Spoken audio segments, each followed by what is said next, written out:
Hello and welcome to another Thursday interview here on Viking.TV with me, Anne Diamond. I couldn't be in a busier part of London for you today. We're in SW8, which is a part of London that if I told you its real name, you'd probably guess why I'm here, because we're in Battersea. And me and Mika here, who was a very special dog who once was here, are going to show you how to celebrate Christmas at Battersea Dogs and Cats Home, and we're going to do it in style. There's an element of the quaint about it, which is a nod to its amazing history. In fact, one of the very first people who sponsored it, if you like, and wrote about it was Charles Dickens. No wonder it's been doing so well. But the cuteness of the little house behind me, which used to be the beginnings of the cattery, is belied completely by how magnificent and modern it is now. Just come look.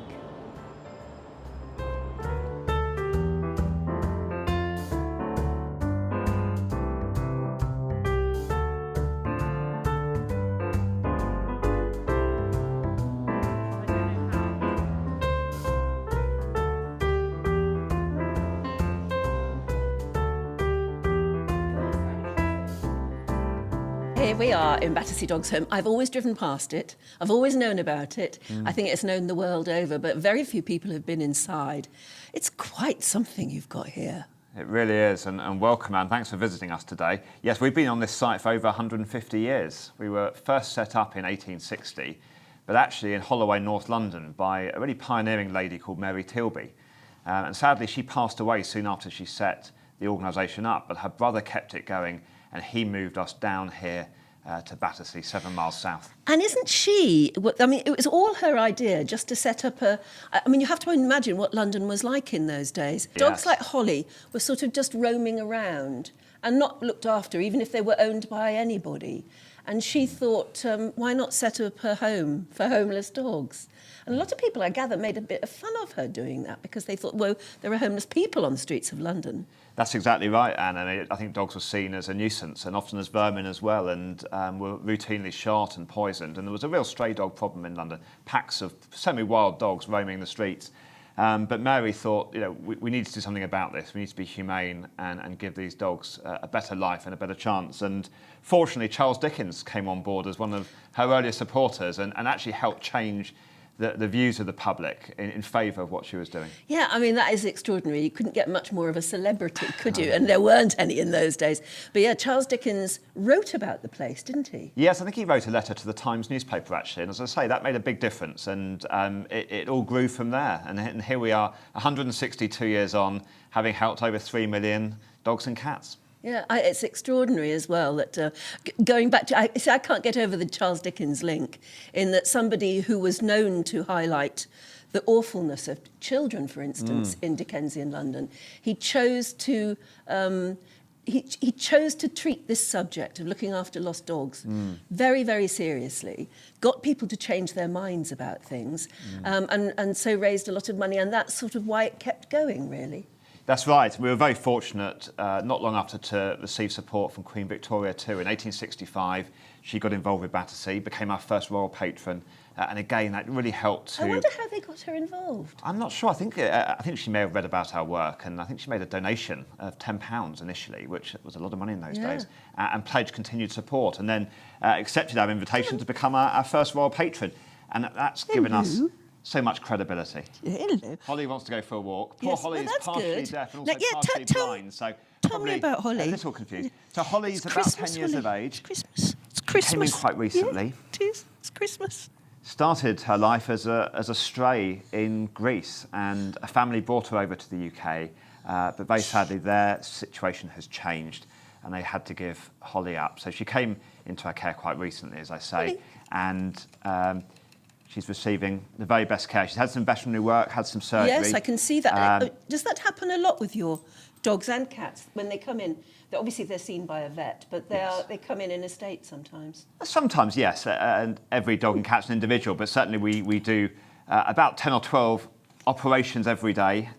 We neuter everything. A lot of animals need a bit of a teeth clean. That's quite standard. But some animals need a bit more care than that. And we're very lucky at Battersea. We've got an expert team of vets and vet nurses who can fix and treat so many conditions these days. We're very fortunate. Yeah, she's had quite an operation in her side. What happened there? Do we know? I think that was a lump removal. So again, hopefully something fairly standard and routine, and she should recover fairly quickly. But it always looks quite dramatic when you see the stitches yes, and it does. And the shaved hair. But yes. that's purely to an outcome from the surgery, and I'm sure she'll be recovered fully very soon, and I hope we can find her a lovely new home in time for Christmas. Oh, yeah. Well, you see, now that's it, isn't it? Battersea Dogs Home isn't just a place for them to come and stay. It's not a hotel, and it's not an end-of-life home. It is a place where you deliberately try and find them another family. That's right, and actually we've almost stopped using the word home now because it implies a place of permanence. Yeah. Of course, the dogs and the cats are very well looked after here. They're comfortable here. But yes, you're absolutely right. We want to get these animals into loving new homes. That's where an animal will be happiest. And also, of course, by doing that, it creates space here for us to accept the next dog and the next cat that needs our help. So rehoming is really important. And we do a lot of work to try and encourage people who are looking for their new pet to come to a rescue centre and come to Battersea. How do you keep going? I mean, it's a charity, isn't it? Absolutely, we're a charity. We receive no government or statutory funding, so we rely entirely on the generosity of our friends and supporters. And as you say, we've been going a long time. We've got a big name and reputation. Yes, I mean, you are known the world over, but really, we have to work very hard, and I think as we're coming into this cost of living crisis, we're going to need the support of our friends more than ever, because costs are rising and demand for our services is increasing as well. Because you're so famous, I presume you do get left money in wills and things like that, don't you?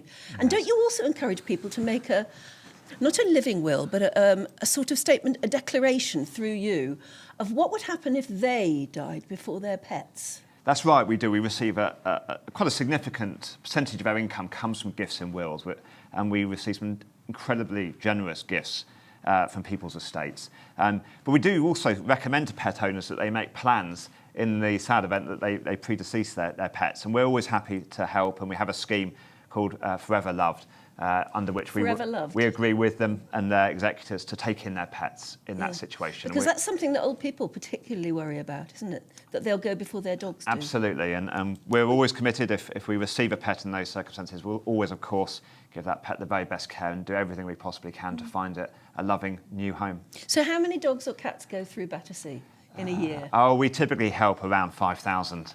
Actually, these days we rehome more cats than dogs, actually, and I think that reflects the changing demographics of London and the populations around our other two centres in Old Windsor and Brands Hatch. But we also help thousands of dogs every year as well. And we're, as I say, I think as we go into this winter period, the cost of living crisis, I think more dogs and cats are going to be brought to our centres, and I really hope that the British public will help us by rehoming them and helping to continue to create space for new animals that need to come in. Well, we're going to go and see more, and I'm going to see a bit more of your facilities, but the facilities are fantastic here. I mean, they look so modern. Have they just been done up? Well, over the last 12 years, we've been incredibly fortunate. Thanks to the generosity of our donors and supporters, we've been able to rebuild and modernise almost all of our facilities. We've gone from operating from some fairly old, in some places almost Victorian facilities, to now state-of-the-art, world-class animal facilities, including, as you'll see, some great new kennels, a lovely cattery, we've got hydrotherapy facilities, and we've got a world-class veterinary hospital as well. And these facilities will serve our animals for the next 20 to 30 years, we hope, at least. But they also enable us to provide the very best care to the animals, and I think they really deserve that. Well, we'll go and see. Thanks very much. Pleasure. Thank you, Anne.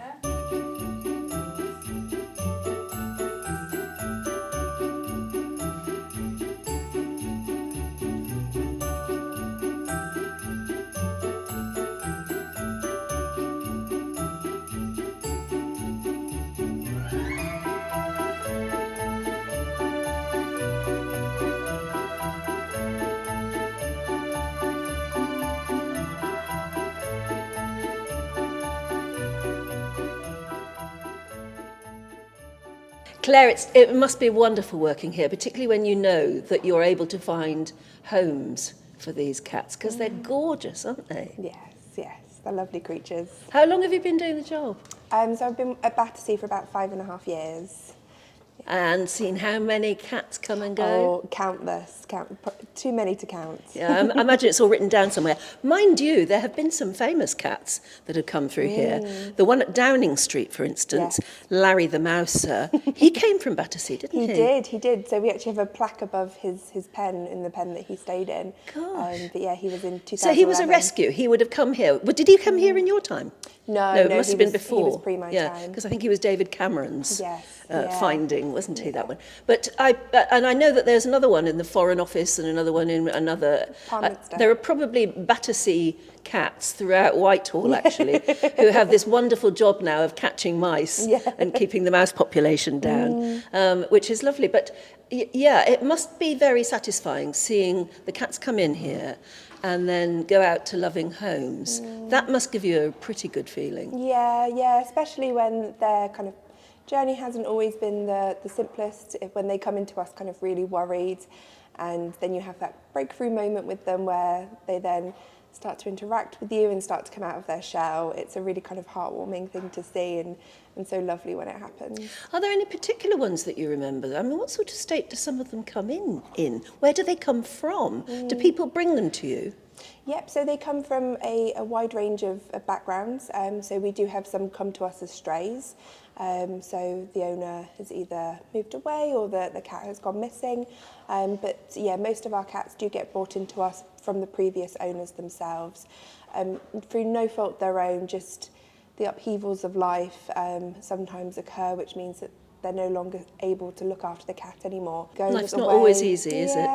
Yeah, and we're just glad that they have somewhere safe to bring their cat. When I went to get my little dog, who's a rescue, there was a family in there having to give up their dog because their little boy had just been diagnosed with leukemia. And the doctors had advised them, you must not have a pet. Get rid of all carpets, all fluff, all anything that could bring more germs into the house. And they were utterly heartbroken. But there was a circumstance where they had to give up their dog through no fault of their own at all. And they were all they prayed for was a loving family.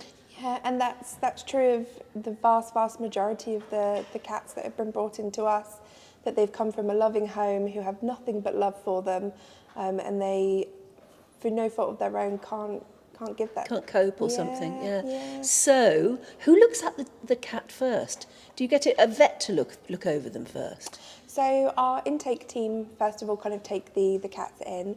So they're the first port of call, kind of seeing the cat. And then, within kind of like an hour or two of the cat arriving, they're normally seen by a vet and a vet nurse who give them a proper health check before they then go and get settled into their pen. So this is the show-off floor. It is, I must say, it's beautiful, beautifully done. But all over there are signs saying, please be quiet, because there are cats napping. Yes. You like to keep things quiet and gentle in here. Yeah, so cats are very noise sensitive. They don't like loud noises. It startles them, makes them quite spooked. So yes, we try and keep everything nice and calm and peaceful. We play a lot of classical music in here as well. Oh, do you? What do they like best?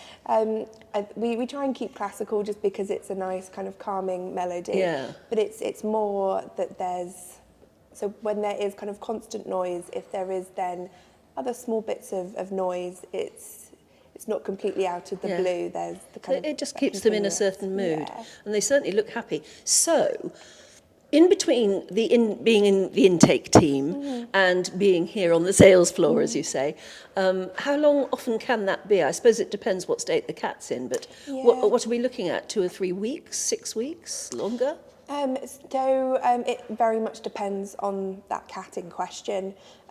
Each cat is different, and each cat's journey is different with us. For some cats, they may go up on our intake floors and maybe be there for a week, in which they potentially have an operation, either like a neuter or a dental, and then maybe assess quite quickly and come down here. Other cats, like you said, may have more medical bits and pieces going on. They may be quite worried, quite scared.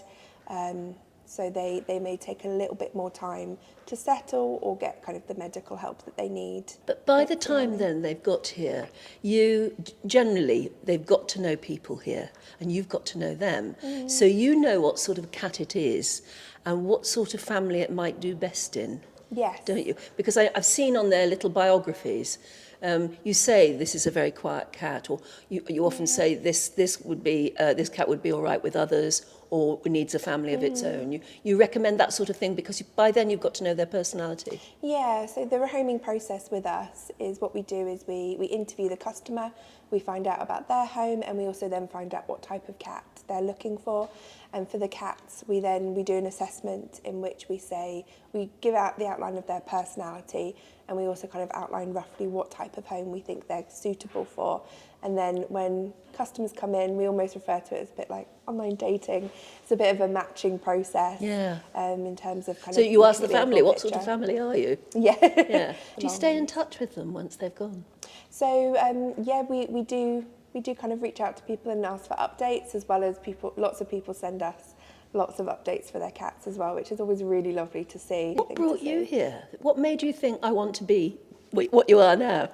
Yeah, so I actually previously used to work doing kind of accounts and HR for a small family-run business, and then I actually quit my job and went travelling. And when I was travelling, I volunteered at a sanctuary out in South Africa, and I just fell in love with working with animals. So then when I came back, I just kind of really had an urge to pursue a career working with animals, and slowly wound my way up at Battersea. It's meant to be very good for you. For us humans, it's meant to be very good to be near cats and dogs, to love them and stroke them. Apparently it's very good for the blood pressure and all sorts of things like that. Are you happier doing this sort of thing than you were doing HR and accounts? Yeah, I definitely find it's much more rewarding. Like you do have a real sense of, that you've accomplished a lot, and that you just get that real heartwarming feeling when you're able to kind of help cats. And What do you do at Christmas? Yes, so Christmas Day is actually a really lovely day to work. I quite often work Christmas Day. I'm working Christmas Day this year, we have a nice kind of roast in the middle of the day, where the staff members kind of sit down together and all have lunch together, and we do spoil the cats as well. The ones who can, we give them like lots of nice treats and something special for lunch, and we try and give them all new toys as well to which to play with, and just try and make it a special day for them as well. And put some slightly calming Christmas music on the radio. Yeah? Yes. You're looking forward to Christmas this year? Yes, it'd be lovely. I can tell you are. You've already got your hat on. Well, can we go round and have a look at some of the cats? Of course we can, All yes. Yeah. Okay.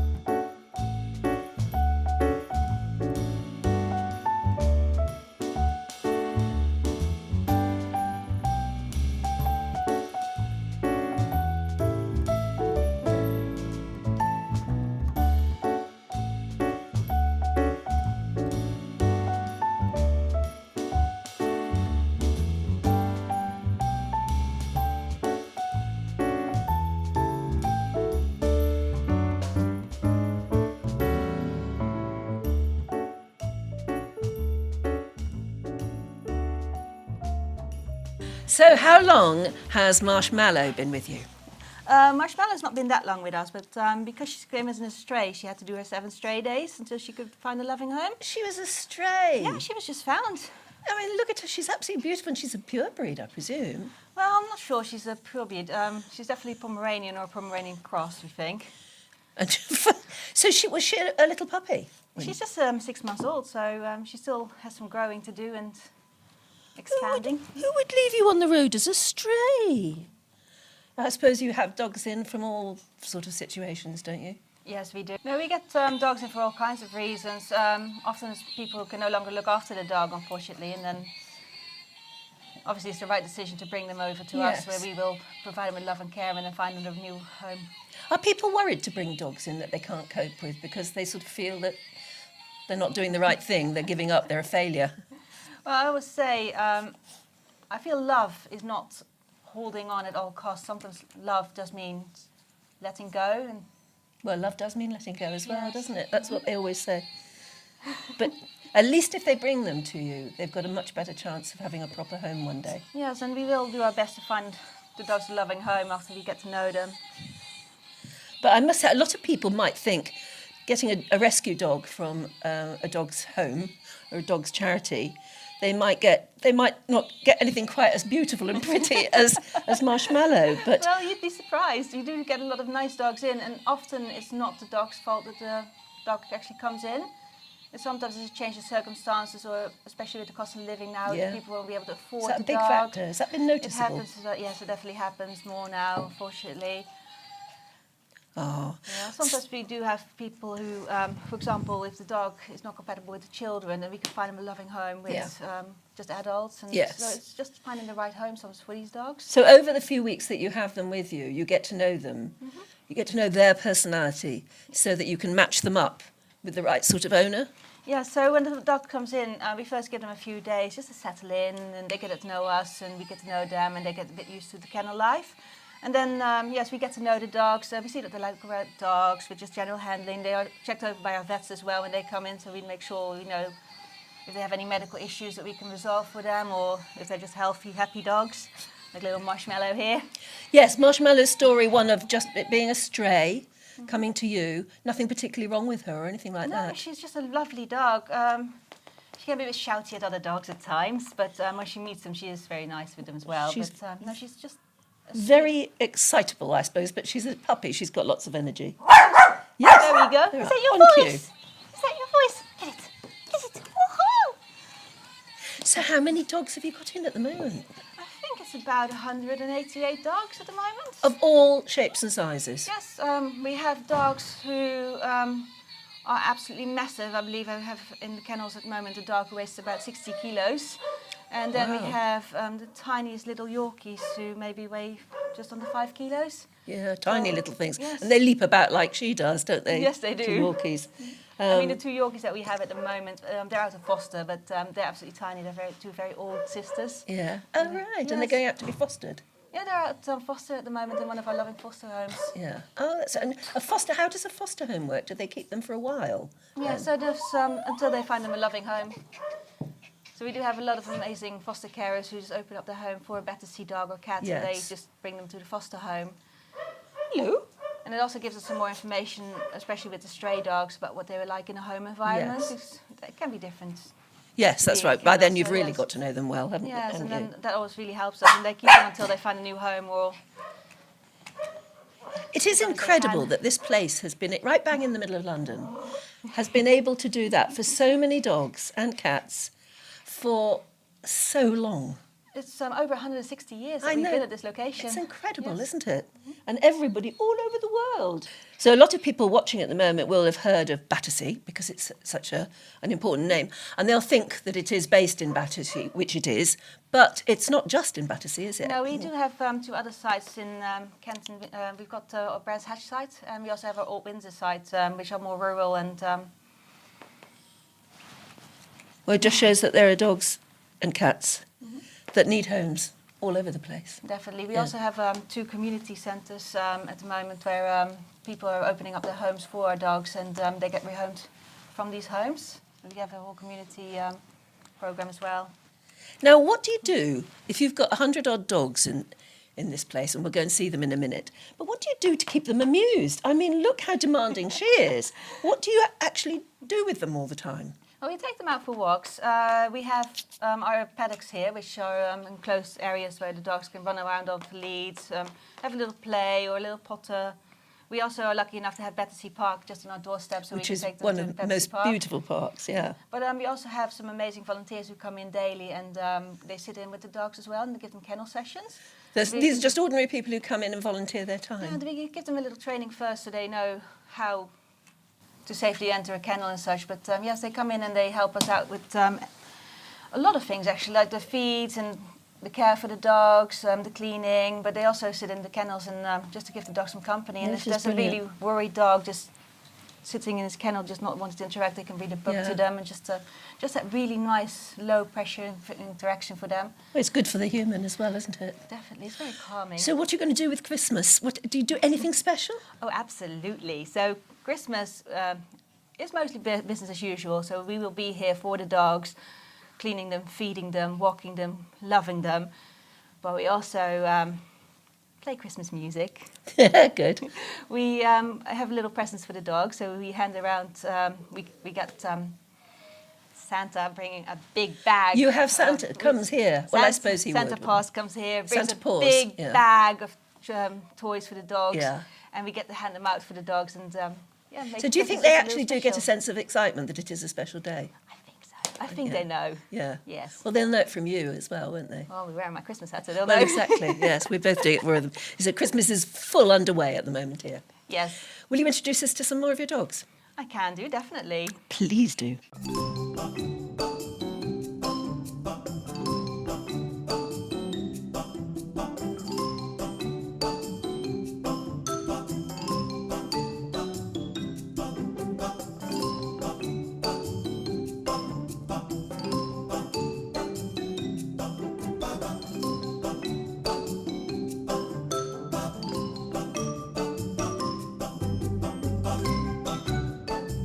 Well, there you are. Battersea is known the world over. And of course, it's not the only rescue centre. There are probably many, many famous ones in the country where you live.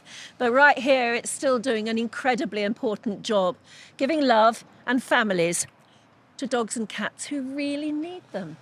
And there's nothing more Christmassy than that, is there?